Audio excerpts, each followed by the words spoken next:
ॐ स्थापकाय च धर्मस्य सर्वधर्मस्वरूपिणे अवतारवरिष्ठाय रामकृष्णाय ते नमः। तव कथामृतं तप्तजीवनं कविभिरीडितं कल्मषापहं श्रवणमङ्गलं श्रीमदाततं भुवि गृह्णन्ति ये भूरिदा जना। श्री रामकृष्ण वचनामृत। अधर के मकान पर ईशान आदि भक्तों के संग में श्री रामकृष्ण देव वार्तालाप कर रहे हैं। वही प्रसंग चल रहा है। आद्या शक्ति की उपासना से ही ब्रह्म की उपासना होती है। ब्रह्म और शक्ति अभिन्न है। ईशान भाटपाड़ा में गायत्री का पुरस्चरण करेंगे। गायत्री ब्रह्म मंत्र है। विषय बुद्धि बिल्कुल लुप्त हुए बिना ब्रह्म ज्ञान नहीं होता, परंतु कलयुग में अन्नगत प्राण है। विषय बुद्धि छूटती नहीं। रूप, रस, गंध, शब्द, स्पर्श, मन सदा इन्हीं विषयों को लेकर रहता है। इसलिए श्री रामकृष्ण कहते हैं, कली में वेद का मत नहीं चलता। जो ब्रह्म है वे ही शक्ति है। शक्ति की उपासना करने से ही ब्रह्म की उपासना होती है। जिस समय वे सृष्टि स्थिति प्रलय करते हैं उस समय उन्हें शक्ति कहते हैं। दो अलग अलग नहीं, एक ही है। श्री रामकृष्ण देव कहते हैं, कली में अन्नगत प्राण है। जिंदा रहने के लिए खाने की जरूरत है और स्वभाव यह है कि विषय बुद्धि छूटती नहीं है। मन रूप देखने के लिए लालायित होता है, अच्छा स्वाद चखने के लिए लालायित होता है, अच्छा गान, अच्छे शब्द सुनने और स्पर्श का भी सुख पाना चाहता है। ऐसी स्थिति में कहना कि जगत तीन काल में नहीं है, यह कोरी कल्पना जैसी दीप पड़ती है, क्योंकि शरीर बोध जाता नहीं है। देह बोध लुप्त हुए बिना, देह को भी माया का आभास मात्र जाने बिना ब्रह्म का साक्षात्कार नहीं हो सकता। इसलिए श्री रामकृष्ण कहते हैं कि कली काल में वेद की उपासना, वेद मत से उपासना करना, ब्रह्म चिंतन करना एक ज्यादा कष्ट साध्य है। जो ब्रह्म है वही शक्ति है।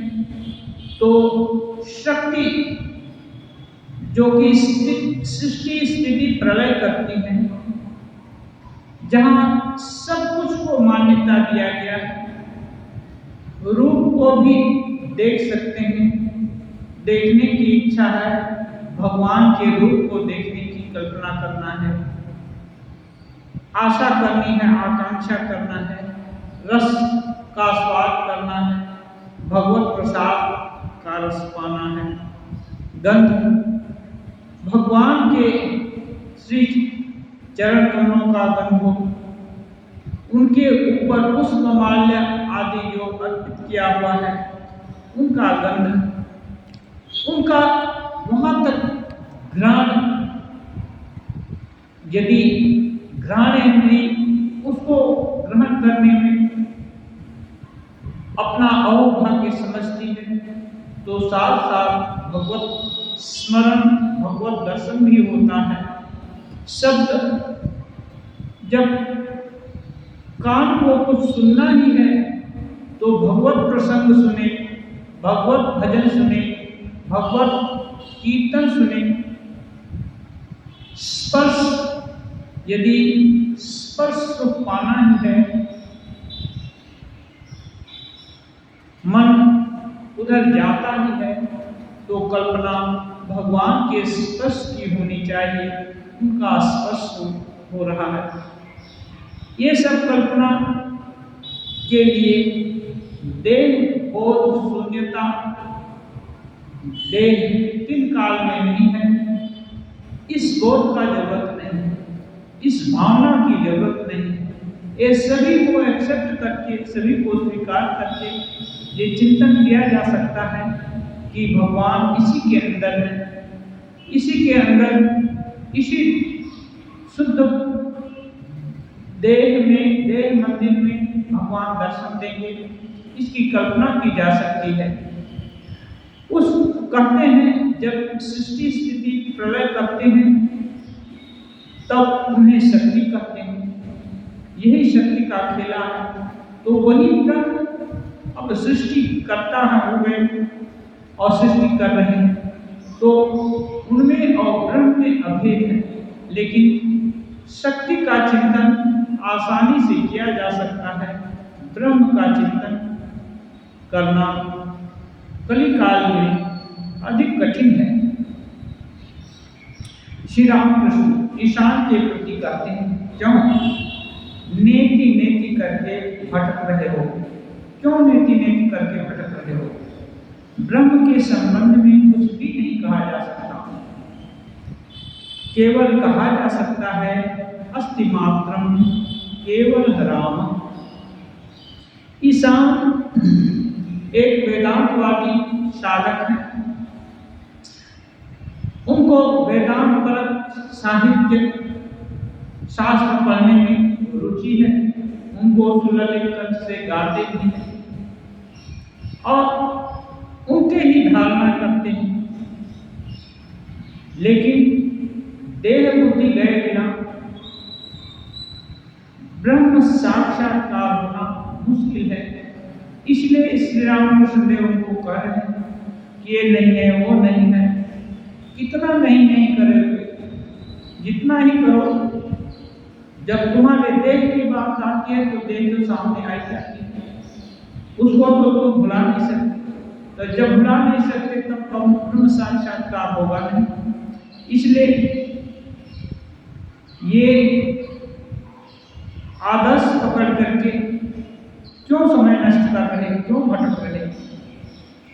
ब्रह्म के संबंध में कुछ भी नहीं कहा जा सकता। जिस ब्रह्म की चिंता करना चाहते हो, उस ब्रह्म की धारणा ऐसे नहीं होती है। दृश्य तेतु अग्रया बुद्ध्या सूक्ष्म सूक्ष्म दर्शिनी साधन भजन त्याग तपस्या मनन स्वाध्याय ये सब के सतत अनुष्ठान से कहीं देह बोध जिसका क्षीण हो गया है, वही ब्रह्म की धारणा करने में समर्थ होता है। इसलिए इतना कष्ट उठाने की जरूरत नहीं है, क्योंकि केवल कहा जा सकता अस्ति मात्र, ब्रह्म को बोला जा सकता है कि ब्रह्म है, लेकिन क्या है ये नहीं। केवल राम, राम है, राम कौन है ये नहीं बताया जा सकता। दशरथ का बेटा कहने से वो राम अवतार हो जाएंगे, वो शक्ति के अंदर आ जाएंगे, वो ब्रह्म नहीं रहेंगे। इसलिए केवल राम, राम जो सत्ता है, अद्वितीय सत्ता, उसकी धारणा अन्नगत प्राणधारी जीव के लिए बहुत कठिन है। इसलिए श्री रामकृष्ण देव सुझाव दे रहे हैं, तुम नेति टेंटी ऐसा विचार करके क्यों समय नष्ट कर रहे, क्यों भटक रहे। श्री रामकृष्ण आगे कहते हैं, हम जो कुछ देख रहे हैं सोच रहे हैं, सभी उस आद्या शक्ति का, उस चित्त शक्ति का ही ऐश्वर्य है। जो कुछ भी दिखाई दे रहा है, सोचा जा रहा है, समझा जा रहा है, कल्पना किया जा रहा है, ये सभी आद्या शक्ति के अंदर ही है। वही आद्या शक्ति जो सृजन पालन संहार कर रही है। ये सृजन पालन संहार, जीव जगत, फिर ध्यान, धारणा, ध्याता, भक्ति, प्रेम, ये सब उन्हीं आद्या शक्ति का ऐश्वर्य है। सृजन भी उनकी ही इच्छा से हो रहा है। जहां भी सृजन हो रहा है वहां ब्रह्म नहीं है, ऐसा नहीं है। ब्रह्म यहाँ आद्या शक्ति के रूप में है, शक्ति के रूप में है। जहां पालन हो रहा है वहां कैसे कह सकते हैं पालन नहीं हो रहा है? मुझे दिखाई दे रहा है एक छोटा बच्चा जन्म लिया मां के गर्भ से, वो धीरे धीरे बढ़ रहा है, खेल रहा है, कूद रहा है, पल रहा है, आगे और आगे बढ़ रहा है। वैसे एक किशोर हो रहा है, तरुण हो रहा है, वैसे हो रहा है, और वही बच्चा वृद्ध भी हो रहा है। ये सब तो हो रहा है, तो इसको कैसे कह सकते हैं कि ये मिथ्या है? संहार और अंत में वो उसका संहार भी, मृत्यु भी हो जाती है, उसको जला दिया जाता है या गाड़ भी दिया जाता है। ये जीव जगत एक ही मनुष्य स्पीशीज नहीं है, यहाँ 84 लाख योनि का पुराणों में वर्णन है। उससे भी क्या मालूम अधिक हो सकती है। 84 लाख करने का मतलब अनंत जैसी ही धारणा की जा सकती है। 84 लाख कौन गिन सकता है? इतनी प्रकार की योनि है, उसमें अनंत जीवन है। सबको नियंत्रण में रखना, सबको चलाना, सबका नियमन करना, ये आद्या शक्ति के ही अधीन है। ब्रह्म अलीन है, लेकिन ये सब नियम श्रृंखला चल रही है। इसको कैसे इनका ज्ञान करके इनको झुठलाया जा सकता है?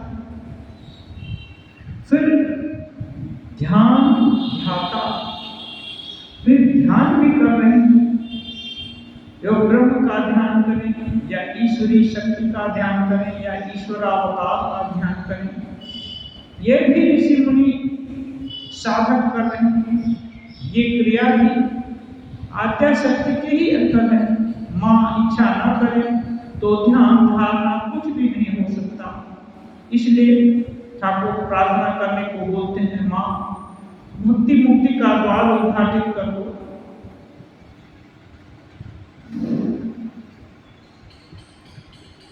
भक्ति और प्रेम, इष्ट के प्रति भक्ति और प्रेम, इसकी अभिव्यक्ति भी आद्या शक्ति की सीमा के अंदर है।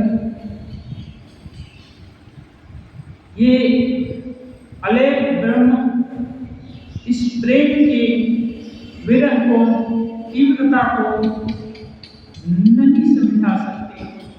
वे तो निर्लिप्त हैं। ये भक्ति परम प्रेम रूपा, जो भक्ति है उसको कहते हैं परम प्रेम रूपा। परम प्रेम है इष्ट के प्रति।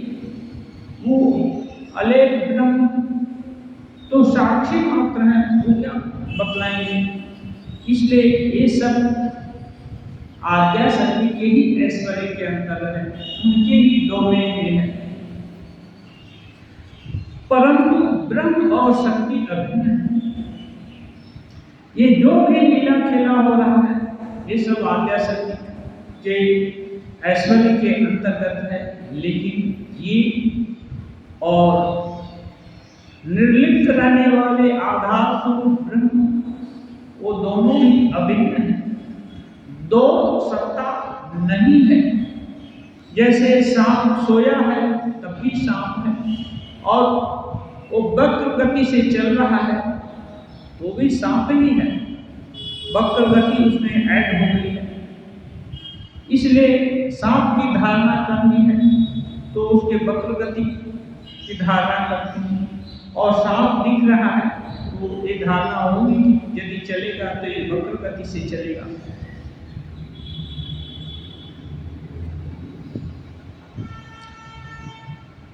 श्री रामकृष्ण देव आगे कहते हैं, लंका से लौटने के बाद हनुमान ने राम की स्तुति की थी।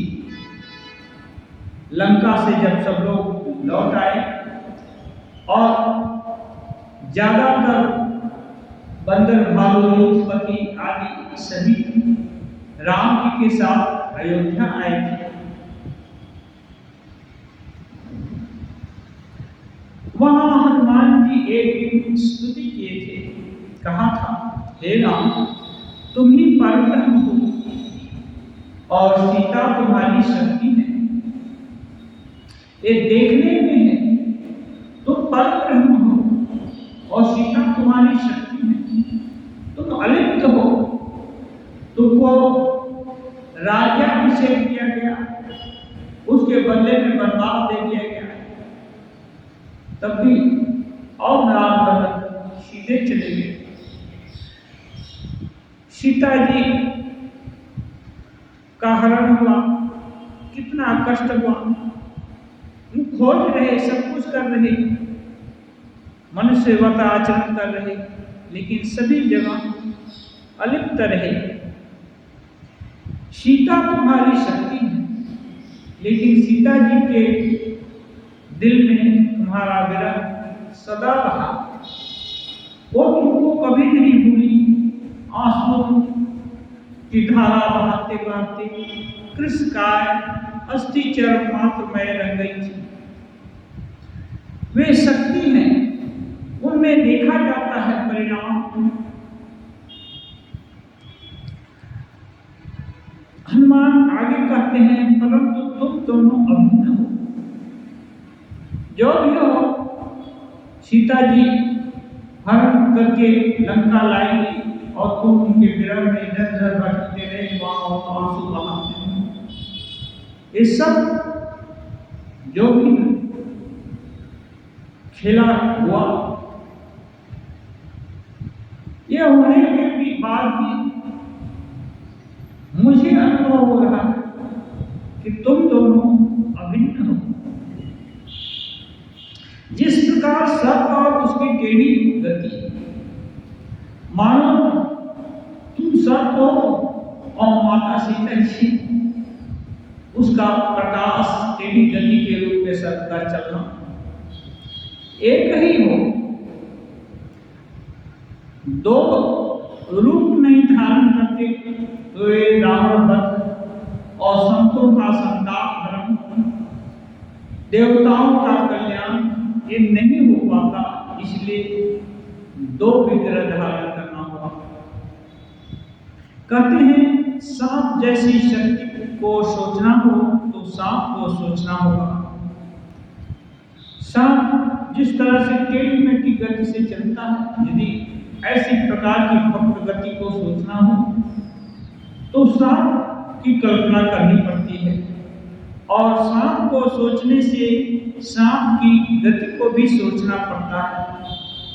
सांप यदि समझ में आया तो ये समझ में आता है कि चलने से एक जिग जाएगा, टेढ़े मेढ़े रास्ते से जाएगा।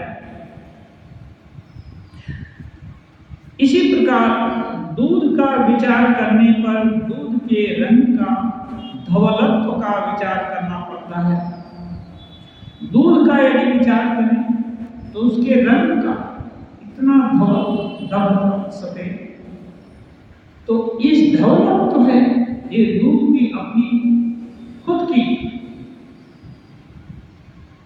उसका निजस्व रूप है। जो कि नेत्रों के थ्रू दिखा जाता है, ऐसा दौलत तो देखने को नहीं मिलता है अन्य। इसलिए दूध का विचार उसके दौलत से होता है, और दूध की तरफ सफेद अर्थात दौलत को सोचने पर दूध को स्मरण में लाना पड़ता है कि इतना धवल यदि कोई चीज है तो लगता है इस दूध के समान होगा।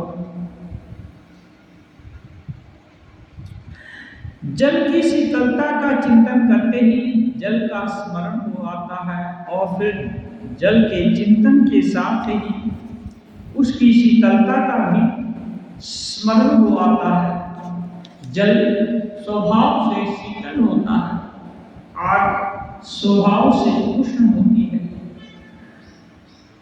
यदि शीतलता का अनुभव करना है तो जल की कल्पना ही की जा सकती है, और जैसे ही जल की कल्पना हुई उसका गुण शीतलता वो भी आ जाता है।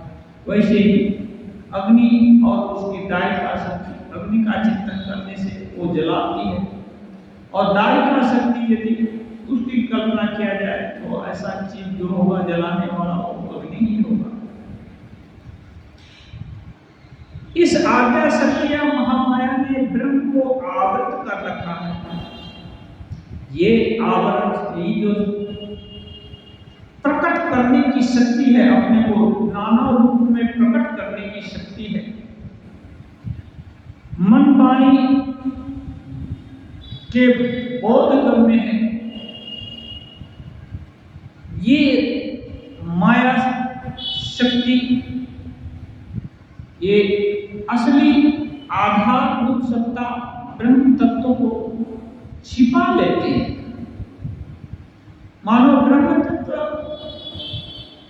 असल रूप में दिखता नहीं है, जो दिखता है वो परमानेंट नहीं है, वो तो बदल जाएगा। सांप अभी सोया हुआ है, जैसे ही चलेगा टेढ़ी मेढ़ी गति हो जाएगी,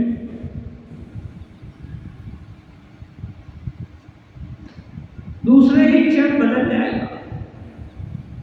तो जो सत्ता पक्ष है वो ब्रह्म को आवृत ढक जाता है। आवरण हट जाने पर,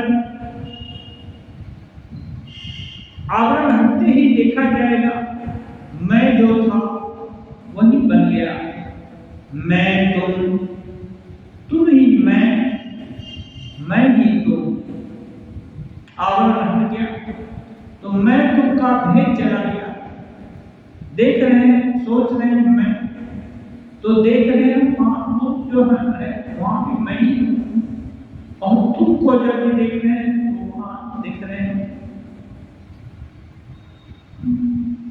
सभी जगह मैं दिख रहा है, तो मैं एक हो गया। कहते हैं जब तक आवरण है तब तक वेदांतवादी की सो अहम अर्थात मैं ही पर ब्रह्म हूं, यह बात नहीं चलती। अब ये सोचने वाली बात है, कैसे नहीं चलती? सो अहम, मैं वही एक आवर्त आज्ञा शक्ति से आवर्त निर्लिप्त अले ब्रह्म मैं ही हूं। ये कहना कल्पना की जा सकती है, लेकिन जैसे ही दुख होता है मैं से परब्रह्म तो नहीं हूं, मैं दुखी हो गया। कहीं सुख की बात आ गई, मैं सुखी हो गया। यदि ब्रह्म हूं तो मैं दुखी भी नहीं हो सकता और सुखी भी नहीं हो सकता, अपनी महिमा में विराजमान रह सकता हूं। लेकिन ये सुख दुख ये लगन आता है, शीतोष्ण, ये सबका भेद समझ में आता है।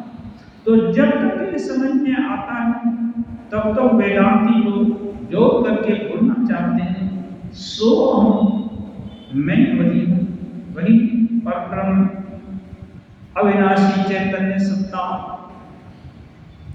ये धारणा करना और कहने में अंतर है।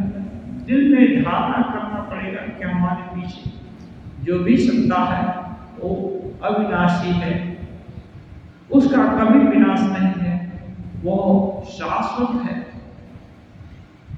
पवित्र है, स्वतंत्र है, उसमें कोई निर्मल है, कोई दाग नहीं। उस सत्ता के विषय में सोचना पड़ेगा, न कि मैं जो अपने को शरीरधारी मानता हूं ये उसके बराबर हो गए, वही हो गए। इससे क्या है, मन मुख एक नहीं हो पाता। कहते हैं मैं ही परब्रह्म हूं, यह बात नहीं चलती। जल की भी तरंग है, तरंग का जल नहीं कहलाता। एक छोटी सी तरंग नहीं साहस करके कह सकती कि पूरा समुद्र है, पूरा जल राशि है, ये वो है, क्योंकि वो हवा से एक पहले से एक बनी हुई थोड़ी देर के लिए एक हलचल है मात्र। ये हलचल नहीं कह सकती कि वो पूरी जलराशि है, लेकिन पूरी जलराशि में ऐसी हलचल होती रहती है। अनंत तरंगें उठती रहती हैं और थोड़े देर में शांत हो जाती हैं, उठती हैं शांत हो जाती हैं। ऐसे ही परब्रह्म में आज्ञा शक्ति के प्रभाव से विभिन्न प्रकार के रूप, शब्द, स्पर्श, रूप, रस, गंध आदि का अनंत प्रकार का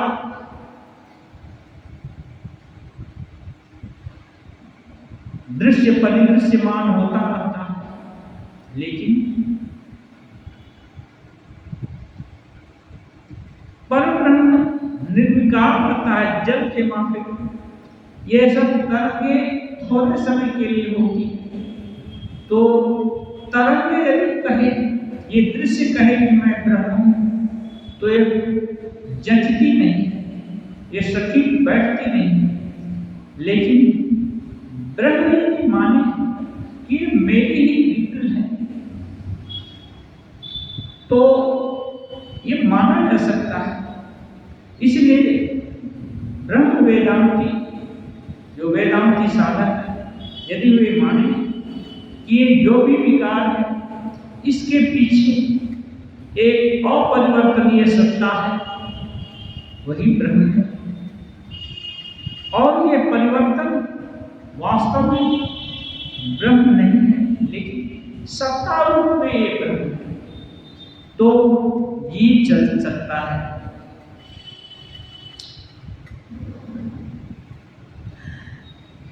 जब तक आवरण है तब तक मां का कर पुकारना अच्छा है। जब तक आवरण है, यानी जब तक बोध है सुख दुख का, शब्द, स्पर्श, रूप, रस, गंध का जब तक बोध है, यानी उसका भेद मालूम है, सुख और दुख इसका भेद मालूम है, अच्छा और बुरा का जब तक भेद मालूम है, सुगंध और दुर्गंध का जब तक भेद मालूम है, तब तक नहीं कहा जा सकता कि अलेप है। इसलिए मां रक्षा करो, आज्ञा शक्ति तुम्हारे शरणागत हूं, तुम्हारे शरणागत हूं। मां के शरणागत होना अच्छा है, क्यों? वे कष्टों से रक्षा करते हैं, कृपा करके जो दुख का असहनीय बोझ, जो कि आपाततः दिखता है, वास्तव में पारमार्थिक नहीं है, ब्रह्म सत्ता के रूप में नहीं है, लेकिन उनकी विपरीत है, तरंग के रूप में है, ये तरंग भी वेदना मुक्त नहीं होगी।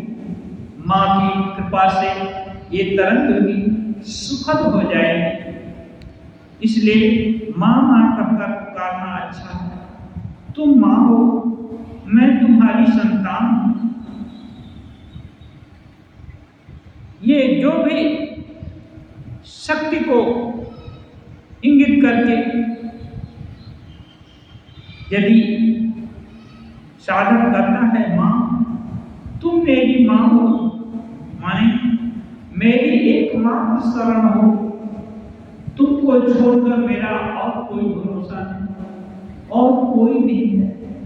मैं तो एकमात्र तुम ही जानता हूँ, तुम्हारे ही ऊपर निर्भर हूँ, तुमको ही देखा जब से उत्पत्ति हुई है तब से तुमने ही मुझको आश्रय दिया है।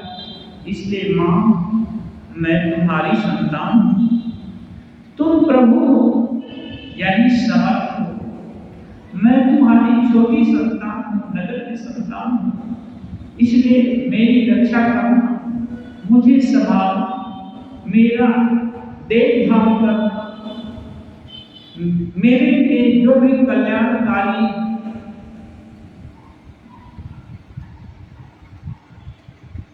समय या चीजों की जरूरत है वो सब तुम्हें ही जुटाना है। तुम प्रभु हो, समर्थ हो, मैं तुम्हारा दास हूं। मैं तुम्हारी सेवा कर सकता हूं माँ। जितना तुमने शक्ति दी है, जितनी बुद्धि तुमने सिखाई है, जो दिल तुमने दिया है, वो दिल से तुम्हारे चरण कमल को धो सकता हूँ।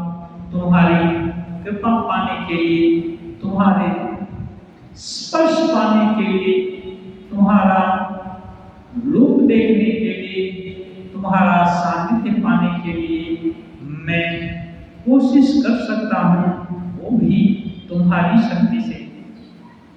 सत्य सेवक भाव अच्छा है। सत्य सेवक भाव में एक सत्य होगा जो बड़ा होगा, इष्ट होगा। तो आद्या शक्ति ईश्वर अवतार, देवी देवता के रूप में जो भी है, ये सत्य है। और सेवक कौन है? एक छोटी तरंग जो कि महामाया के प्रभाव से जीव रूप में व्यक्त हुई है। यह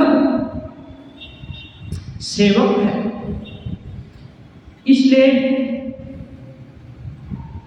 जब ये रामकृष्ण जो कहीं अन्यत्र कहते हैं, जो इसकी चिंता करता है वो उसकी सत्ता पाता है। माँ आद्या शक्ति जो सृष्टि स्थिति पालन कर रही है, मोती का द्वार वो जानने से अपने स्वरूप तक, जो माया के परे स्वरूप है, वहां तक पहुंचा दे सकती है। तो माँ का शरण होना ही साधक के लिए एकांत जरूरी है। इसलिए कहते हैं सत्य सेवक भाव अच्छा है। इसी दास भाव से फिर सभी भाव आते हैं। यदि ये मैं माँ का सेवक हूँ ऐसा भाव हो जाएगा, तो इसी के चलते शांत भाव भी आता है, सख्य भाव भी आता है, वात्सल्य, प्रेम, मधुर, ये सभी भाव भी आ जाते हैं। मालिक यदि नौकर से प्यार करता है तो उसे बुलाकर कहता है, आजा मेरे पास बैठ, तू जो है मैं भी वही हूं। मालिक माने समर्थ है। समर्थ पुरुष यदि सेवक से संतुष्ट हो तो उसको अपने पास बुला सकता है और उसको अपने पास बैठा कर बोल सकता है, तू जो है वही मैं हूँ। काजी मुझसे डरने का कोई जरूरत नहीं, इतना भेदभाव रखने का जरूरत नहीं। लेकिन उल्टा यदि सेवक जाकर कहे, मालिक मैं तुम्हारे गद्दी पर बैठूंगा, तुम जो हो वही मैं हूँ, ये बात जचती नहीं है। ये न मालिक को ही जचेगी, न उस कहने वाले को, न सुनने वाले को।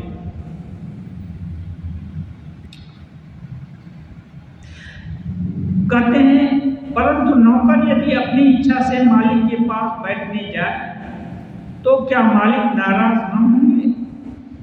इससे मालिक नाराज हो जाएंगे। इसलिए आज्ञा शक्ति स्वयं बनना ये ठीक नहीं है। आज्ञा शक्ति का सेवक बनना, उनकी संतान बनना, उनकी सखी बनना, उनका प्रियतम प्रिय बनना, ये साधक का यदि भाव हो तो इससे आज्ञा शक्ति प्रसन्न होंगी, नाराज नहीं होंगी। आज्ञा शक्ति तथा अवतार लीला वेद पुराण एवं तंत्रों का समन्वय। अवतार लीला ये सब चित्त शक्ति के ऐश्वर्य हैं। जो ब्रह्म हैं वे ही फिर राम कृष्ण तथा शिव हैं। कहते हैं चित्त शक्ति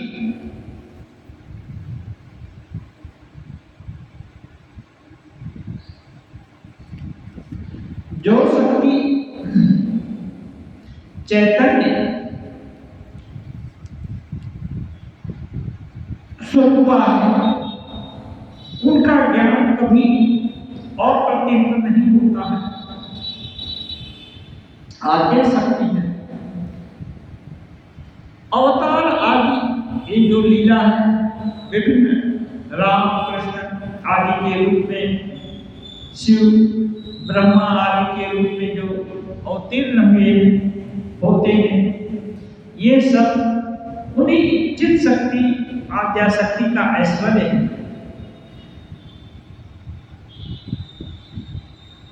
जो ब्रह्म है वही फिर एक आज्ञा शक्ति के ऐश्वर्य के रूप में राम कृष्ण तथा शिव हो गए हैं।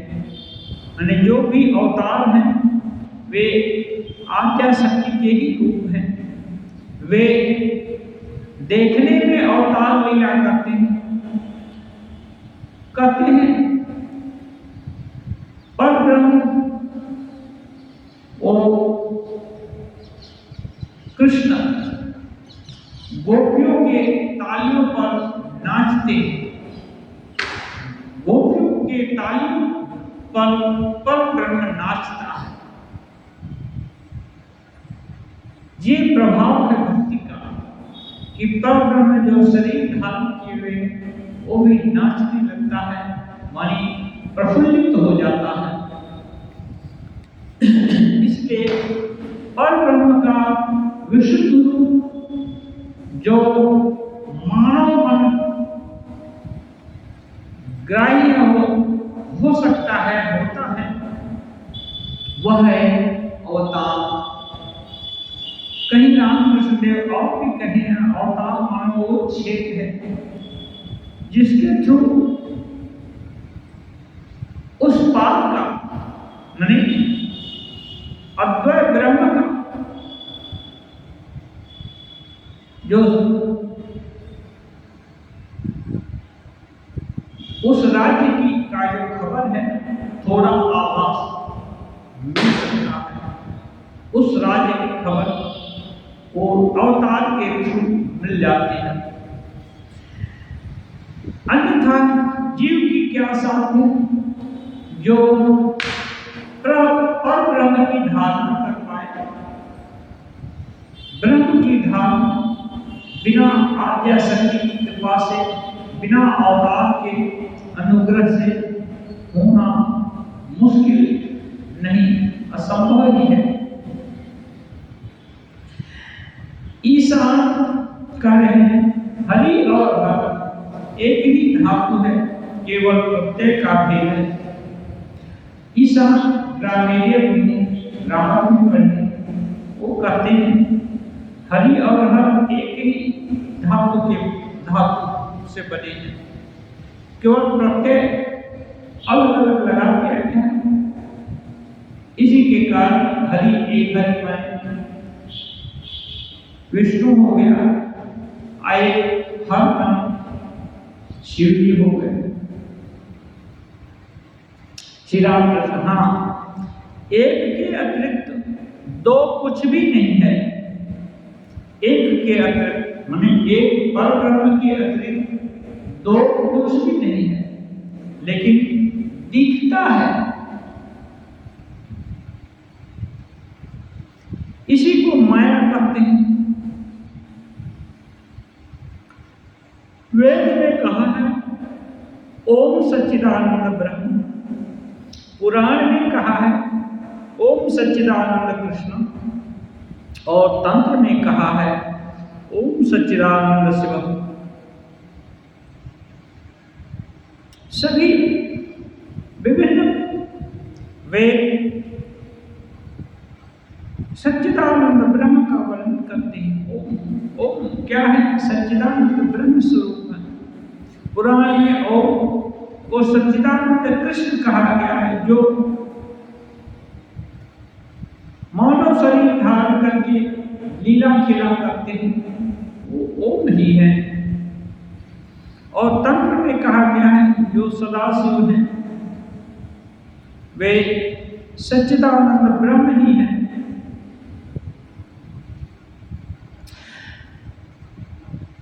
साधक विभिन्न रुचि के कारण, साधकों के विभिन्न रुचि के कारण, रुचि नाम वैचित्र्या ऋजुकुल नामा पथयसा नृणम नेको गम्यस समस्य पैसा अन्नवैव। साधकों के विभिन्न रुचि है, उसके हिसाब से विभिन्न प्रकार के शास्त्र ऋषि लोगों के हृदय में प्रतिभाग हुए हैं, और उनका ही संकलन विभिन्न से विभिन्न तंत्र मंत्र, ये पुराण आदि ये सब ग्रथित हो गए हैं, जिनका एकमात्र उद्देश्य है हर प्रकार के सोच वाले, हर प्रकार के समझ वाले, हर प्रकार के क्षमता वाले सभी साधकों का, सभी जीवों का कल्याण हो, सभी परमार्थ की प्राप्ति कर पाए। इनके लिए ही विभिन्न शास्त्रों का प्रणयन हुआ, विभिन्न शास्त्र उद्भूत हुए हैं। ये सब एक ही अनंत ज्ञान राशि वेद से ही उत्पन्न है। कहते हैं उस चित शक्ति ने महामाया के रूप में सभी को अज्ञानी बना रखा है। चित शक्ति अनेक कर्तु अकर्तु अन्यथा कर्तु सभी कुछ करने में समर्थ है। मां करने में, उल्टा करने में, नहीं करने में, हर कुछ करने में समर्थ है। इसलिए महामाया का रूप धारण करके, उनका ऐश्वर्य का अवलंबन करके जीव को अज्ञानी बना दिया, माने स्वस्वरूप ब्रह्म स्वरूपता को भूल गया। भूलकर देह बनी हुई युक्त अहम का एक विग्रह मानव हो गया, और विभिन्न प्रकार के सुख दुख आदि का भोगेला खा रहे। अध्यात्म रामायण में है राम के दर्शन जितने ऋषियों ने किए थे सभी एक बात कहते थे। अध्यात्म रामायण में है जितने ऋषि राम जी को देखे सभी एक बात एक सुर से कहते हैं, हे राम, हमें अपनी मोह मोहिनी माया द्वारा मुक्त न करो। सभी ऋषि कहते हैं राम, जो कुछ भी हो एक काम करो, तुम्हारी मोह मोहिनी माया में मुक्त मत करो, और जो कुछ भी करो, सुख दो दुख दो कोई बात नहीं, हम लोग सहेंगे, लेकिन तुम्हारी माया बहुत दुर्गति है। प्रणाम है तुम्हारी माया को, हम सलाम करते हैं तुम्हारे माँ से माँ के महामाया स्वरूप से मेरी रक्षा करो, ऐसा सभी प्रार्थना किए हैं। सभी चाहते हैं चित्त शक्ति उन्हें बुलावा न दे करके उनको ज्ञान वैराग्य भक्ति आदि ऐश्वर्य से युक्त करें। ईशान, यह माया क्या है? ईशान पूछते हैं माया क्या है?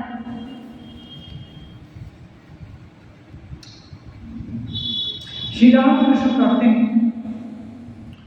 जो कुछ देखते हो, सुनते हो, सोचते हो, सभी माया। कह रहे हैं जो कुछ देख रहे हो, सुन रहे हो, कह रहे हो, सोच रहे हो, समझ रहे हो, अनुभव कर रहे हो, ये सभी तो माया है। क्योंकि ये है ही नहीं, ये असल में कुछ नहीं है, लेकिन तुम सब देख रहे हो, सत्य रूप में देख रहे हो, ठीक ठीक अनुभव कर रहे हो, यही तो माया है।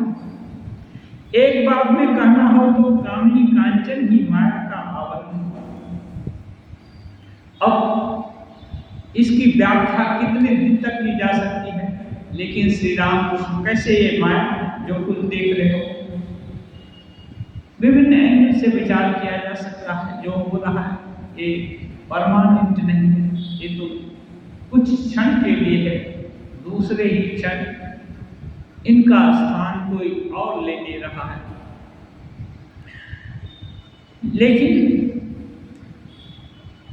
इनमें जो स्वरूप को भूलने में मुख्य कारण है वो किस प्रकार की माया है? तो श्री राम कृष्ण कहते हैं कामिनी कांचन ही माया का आवरण। कामिनी और कांचन, कामिनी और कांचन एज सच, कामिनी माने जो पुरुष के दिल को लुभाने वाली स्त्री होती है, और वैसे ही उल्टा देखें तो स्त्री के दिल को लुभाने वाला पुरुष होता है। एक दूसरे के लिए कामिनी कहा जा सकता है। कांचन जो जिनके कारण मूल्य बोध होता है, वो रुपये, स्वर्ण, चांदी आदि धातु द्रव्य के रूप में होता है, जिसके बदले में कुछ भी सामान इस दृश्यमान जगत में लेबर खरीदा जा सकता है, सामान खरीदा जा सकता है, विचार पाया जा सकता है, जिसके विनिमय में बहुत कुछ प्राप्त होता है। ये मानो एक बड़ा संबंध है। एक कामिनी जो कि लुभा है और दूसरा संबंध के रूप में आता है भरोसा। इससे मैं कुछ भी पा सकता हूं, कामिनी भी पा सकता हूं। इस धन के बदले जमीन, जायदाद, गाड़ी घोड़ा, जो कुछ दिख रहा है उसको सभी को क्रय कर सकता हूं। वैचारिक लेबर भी खरीद सकता हूं, सभी कुछ कर सकता हूं। ये जो सकने की सामर्थ्य, क्षमता, इन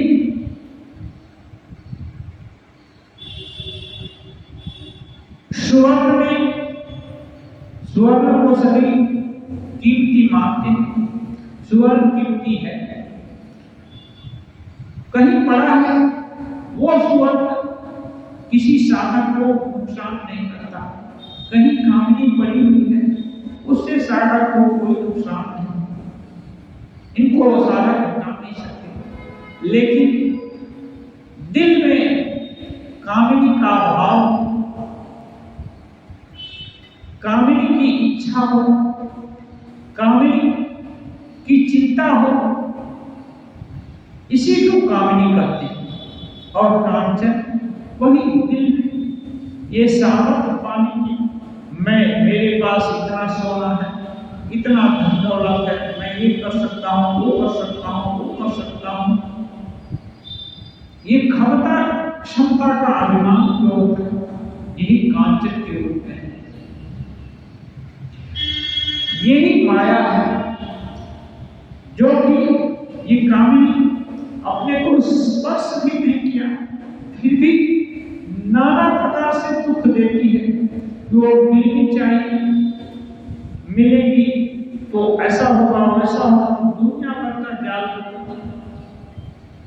कांचन इससे ये भी कर सकता हूँ, वो भी कर सकता हूँ, वो भी कर सकता हूँ, ये हमारा संबल है। इस बैंक में रखूंगा, उस बैंक में रखूंगा, इस देश में बाहर विदेश में भी रखूंगा, जिससे मैं सुरक्षित रहूंगा। ये आशा है, यही कामिनी कांचन की आसक्ति है। और ये आसक्ति ही एक्चुअली माया है। वैसे कांचन कहीं पड़ा हुआ है तो माया नहीं है। जमीन के अंदर कितना कांचन पड़ा हुआ, वो किसी को लुभाता नहीं, किसी को ये नहीं देता, बल नहीं देता कि मैं बहुत कुछ खरीद सकता हूँ। मान लीजिए किसी गरीब के घर के नीचे ही टनों सोना पड़ा हुआ, उसको नहीं मालूम है, तो उसकी गरीबी दूर होगी। वो अपने को गरीब ही समझता है, उसका क्या मालूम कि टनों सोना है या क्या मिट्टी है, इंतजार देख रहा है, मिट्टी मात्र है। लेकिन जैसे ही मिल गया सोना, अब उसका दिल धनी हो गया। अब वो जानता है मैं ये भी खरीद सकता हूँ, वो भी खरीद सकता हूँ, इसको ये कर सकता हूँ। विभिन्न तरह की क्षमता उसके दिल में ग्रो कर जाती है। अब ये संबल जहां रहेगा, जहां दूसरा कुछ है वहां ईश्वर नहीं। हाँ, जहां कोई नहीं है वहीं ईश्वर होंगे। भरी सराय नहीं रखी पथिक आप फिर जा जो ये ताल ये सराय होता है पोखर, उसके बगल में पथिकों के रहने के लिए आवास बनाया होता है। यदि पूरा बरसात के कारण पूरा भर गया हो तो उसमें पथिक नहीं रहता। ऐसे ही जिस घट में ये किसी के लिए भरोसा या आश्रय है, वहां ईश्वर का वास संबल है, वहां ईश्वर नहीं रहते हैं। ईश्वर तो जो सब कुछ छोड़ उनका हो गया, वो उसके ही दिल में वास करते हैं, उनके ही होते हैं। क्योंकि थोड़ा भी आस से थोड़ा भी एक भी सुनता का यह तो सुई के अंदर नहीं घुसता है। जहां मैं है वहां ईश्वर नहीं। मैं भरोसा कुछ कर पाने की, कुछ होने की, कुछ पाने, जो भी भरोसा है माया का भरोसा, वहां ईश्वर नहीं। तब किनका भरोसा? यही आज्ञा शक्ति चिन्मयी मां, यही परब्रह्म, इनका यदि भरोसा है तो वो भरोसा इस कामिनी कांचन में नहीं आता। मां कामिनी कांचन के अंदर नहीं, मां का ऐश्वर्य कांचन के अंदर नहीं। मां कुछ भी दे सकती है, हजारों चंद्र सूर्य बना सकती है, उनकी इतनी अनंत ऐश्वर्य है, अनंत शक्ति है। लेकिन मां यदि भरोसा है तो कांचन नहीं पड़ती। पान खाना, तंबाकू पीना, तेल मालिश करना, इनमें दोष नहीं। श्री रामकृष्ण कहते हैं ये जो छोटे मोटे जो चीज देख रहे हैं खाने पीने की, पान खा लिया, पान क्या वनस्पति है, उसमें कुछ चीज डाल के उससे उसको चर्वण से मुख लाल हो जाएगा। तंबाकू पीना, थोड़ा तंबाकू पी लिया, इधर उधर हो सकता है ब्रेन में थोड़ा सा सेंसेशन होता हो, उसके कारण थोड़ी तसल्ली होती हो। तेल मालिश करना, इनमें दोष नहीं। केवल इन्हीं का त्याग करने से क्या होगा? श्री रामकृष्ण देव कहते हैं तो छोटे मोटी चीज हैं जो आए दिन हुआ करते हैं, इनको छोड़कर दिया, पान खाना छोड़ दिया, तंबाकू पीना छोड़ दिया, तेल मालिश करना छोड़ दिया, इनसे ज्यादा कुछ होने का नहीं। कामिनी कांचन के त्याग की आवश्यकता है। कामिनी का त्याग, सुंदर से सुंदर स्त्री संपन्न अब नहीं होगा। ये स्त्री कल्पना, इनका त्याग और कांचन जो संबंध है, मेरी क्षमता है, मैं इतने रुपए का मालिक हूं, मेरा इतना बैंक बैलेंस है, मैं इतनी जगह खरीद सकता हूं, इतनी डिबेंचर खरीद सकता हूं, इतना पॉलिसी खरीद सकता हूं, इतना काम कर सकता हूं, इतनी गाड़ी खरीद सकता हूं, इतने हवाई जहाज खरीद सकता हूं, आदि आदि। ये जो क्षमता है, इस क्षमता का त्याग की आवश्यकता है, वही त्याग है। ये कानून इनका त्याग को ही त्याग करते हैं। तंबाकू पीना, तेल मालिश करना, ये त्याग नहीं है, क्योंकि इसके करने या न करने से ईश्वर को पाने और न पाने का कुछ रोका जाता नहीं। लेकिन कामिनी के मोह में यदि पड़ गया तो श्री रामकृष्ण देव कहते हैं वो विशाखाक्षी का धर्म है।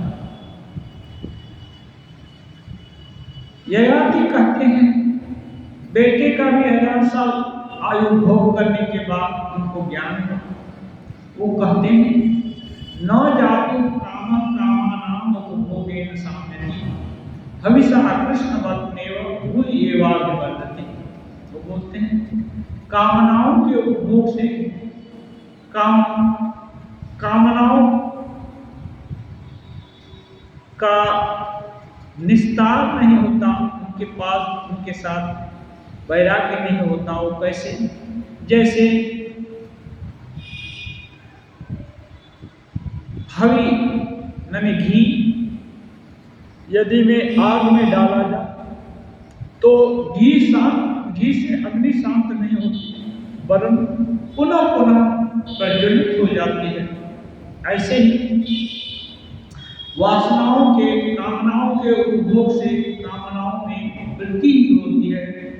इसलिए जिनको होश हो गया है उनको चाहिए कामनाओं के त्याग एवं अवलंबनीय, त्यागे नहीं कि अमृत तत्व मानसो, त्याग से ही अमृत तत्व पाया जा सकता है, न कि कामनाओं के उपभोग से।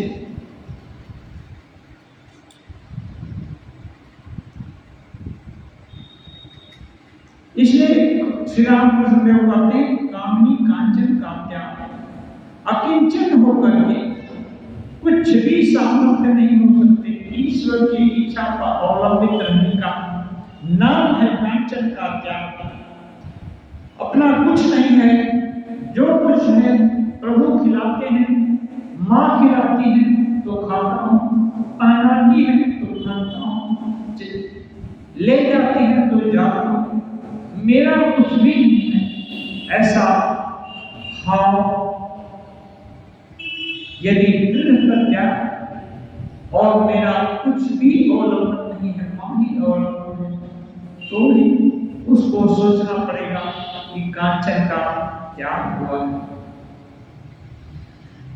कहते हैं गृहस्थ लोग बीच बीच में निर्जन स्थान में जाकर साधन भजन कर भक्ति प्राप्त करके मन से त्याग करें।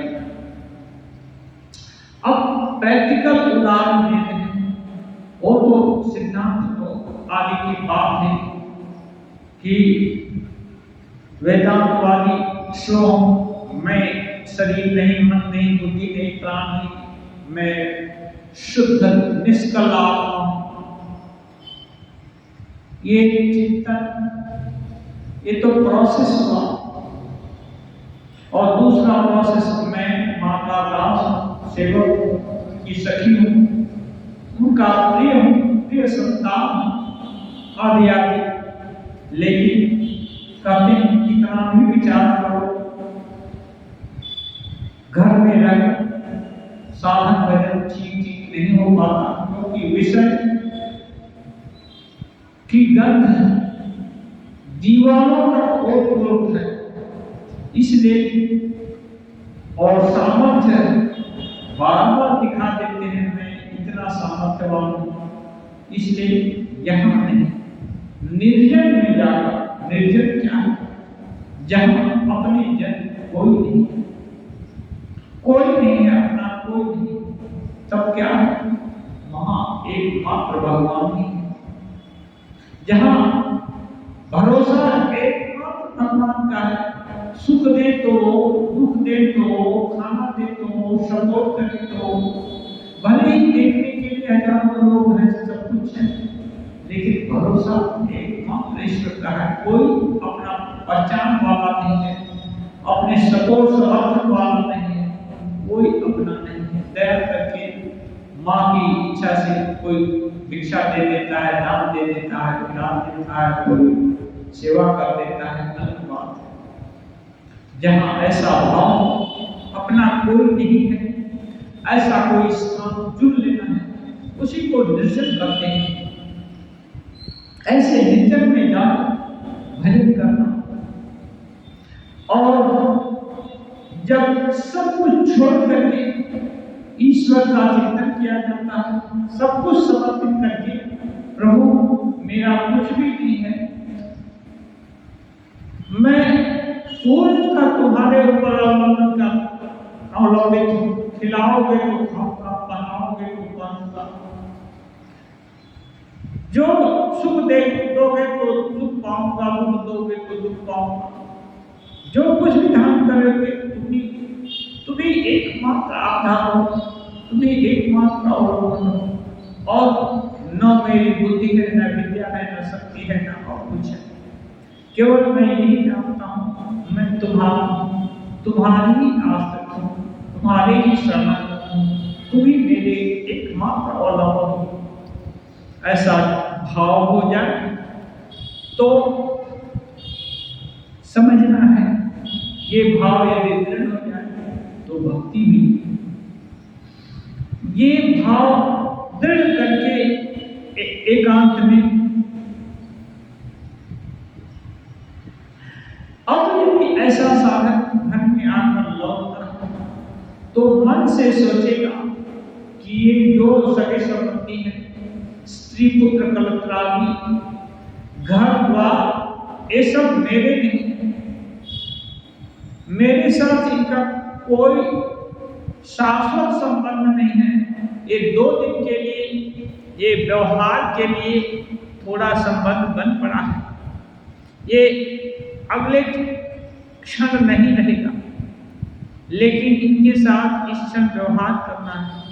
अलिप्त होकर के, निर्लिप्त होकर के, उनको अपना नहीं समझ करके, उनके भीतर जो शाश्वत सत्ता, ईश्वरी सत्ता विराजमान है, उनको आश्रय करके इन लोगों के साथ व्यवहार किया, तो इसी व्यवहार का मन से त्याग हुआ। लेकिन श्री रामकृष्ण देव कहते हैं, सन्यासी बाहर भीतर दोनों ओर से त्याग करें। सन्यासी के लिए कड़ा नियम है, बाहर से भी त्याग करें, माने वो किसी स्त्री के संग में रह करके नहीं सोच सकते हैं कि स्त्री के साथ मेरा कोई संबंध नहीं है, उससे दूर ही रहना होगा, चाहे वो अलिप्त हो या निर्लिप्त हो या जो कोई भी हो, उनको दूर रहना होगा। तो बाहर से भी त्याग करेंगे, और बैंक बैलेंस बनाए हुए हैं अपने नाम, और सोचेंगे कि नहीं ये भगवान का धन है, ये भगवान का धन है, ये उन्होंने कृपा करके दिया है, दया करके दिया है, मैं तो केयर टेकर हूँ। ऐसा कहने से सन्यासी की रक्षा नहीं है, ऐसा करने से सन्यासी बच नहीं सकता, क्योंकि भ्रांति की अभ्रांते हुए समरूप फल, माने पोथी में है जानकर या अनजान होकर यदि धन तुम्हारे पास है तो धन का कंसिक्वेंस तो भोगना ही पड़ेगा। धन का जो परिणाम भोगना है वो धनी होने का परिणाम भोगना पड़ेगा। संबले वो बोलते हैं संबले तेमती जागवे त्यागी रमन। संबल है जिस किसी प्रकार का सपोर्ट मिल गया भगवत व्यतिरिक्त तो त्यागी के मन को जला देता है। कैसे जला देता है? जलने से क्या है, उसका जो अस्तित्व है खत्म हो जाता है।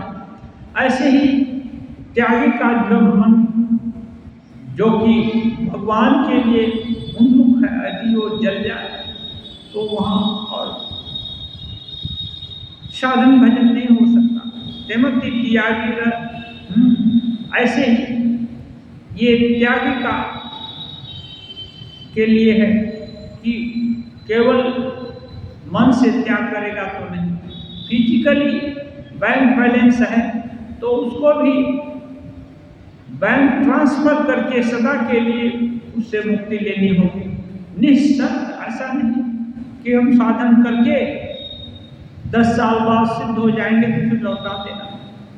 तब ये लौटाने का सब तो नहीं, ये दान नहीं हुआ, ये देना नहीं हुआ, ये तो उलट करके फिर लेने का बात हुआ। एकदम भगवान का भरोसा कर लेगा, कामिनी से भी दो, कांचन से भी दो, तब इसको सन्यासी का त्याग करते हैं। इनको दोनों तरफ से छोड़ना होगा। श्री रामकृष्ण देव आगे करते हैं केवल केशव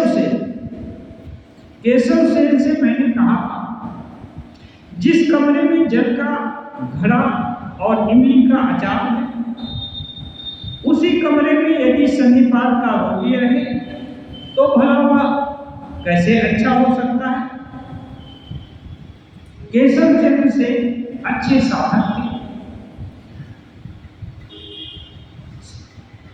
श्री रामकृष्ण देव उनको स्नेह करते थे, उनके पास कई बार आया जाया करते थे। उपदेश के रूप में वो बोलते हैं कि देखो बीमारी क्या है, एक भव रोग है, यही बीमारी जगत सत्य लिखने पड़ रहा है, यही तो बीमारी। गृहस्थ के लिए स्त्री पुत्र कलत्र धन दौलत घर द्वार यही सब तो उनका संसार है। ये बोल रहे हैं कि बीमारी मनुष्य जहां है वहीं जल का घड़ा है, जल और इमली का अचार है। उसी कमरे में सन्निपात का रोगी को जल तृष्णा ज्यादा लगती है। इमली का अचार जितना खाएगा उतना ही जल तृष्णा पाएगी और रोग वैसे ही वृद्धि होती जाए। तो कहते हैं जब ये उसके उपादान पास में ही रहेंगे तो कब तक वो उससे बच सकता है। इसलिए बोलते हैं काजल की कोठरी में कैसे हूँ सयाना, एक लीक लागी है फैलागी है। काजल की कोठरी में कितनी भी सावधानी से कोई रहे थोड़ा ना थोड़ा काजल लग ही जाता है। इसलिए कहते हैं कि यदि एकदम काजल नहीं लगाना है तो उस कोठरी में नहीं जाना है या उससे दूर रहना हो तो। लेकिन गृहस्थ के घर में धन जन हर कुछ है, स्त्री पुत्र कलत्र आदि सब कुछ है। अब ये उनके लिए आसक्ति के द्वारा भी है। अब ये रहे और उस समय पूरा दिल दिमाग लगा करके भगवत चिंतन करा कैसे हो नहीं सकता है, क्योंकि भगवान शून्य घर में आना चाहते हैं। जहां सब धर्म है वहां नहीं आना चाहते हैं। जहां उनके लिए केवल आसन लगाया हो वहां वो आना पसंद करते हैं। इसलिए में जाना चाहिए, निर्जन स्थान में जाना चाहिए जहां अपने लोग कोई न हो। वही ईश्वर का भरोसा हो सकता है, वही उनकी कृपा का अनुभव किया जा सकता है, वही उन पर आश्रित रहा जा सकता है। इसलिए बीच बीच में ऐसे निर्जन स्थान पर जाना चाहिए जहां अपने से संबंधित कोई लोग नहीं हो, कोई सामर्थ्य न हो, अपनी कोई सामर्थ्य न हो।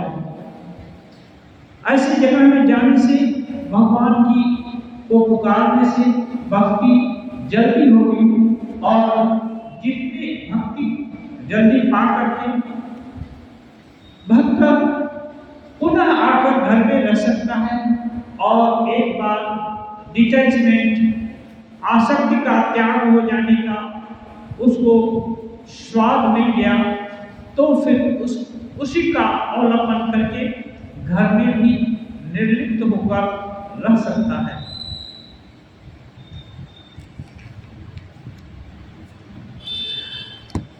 ओम निरंजनम नित्यम अनंतरूपम भक्तापादविग्रहं वै ईशावतारं परमेशमेन्द्यं तत्राम कृष्णं शेषानमामि।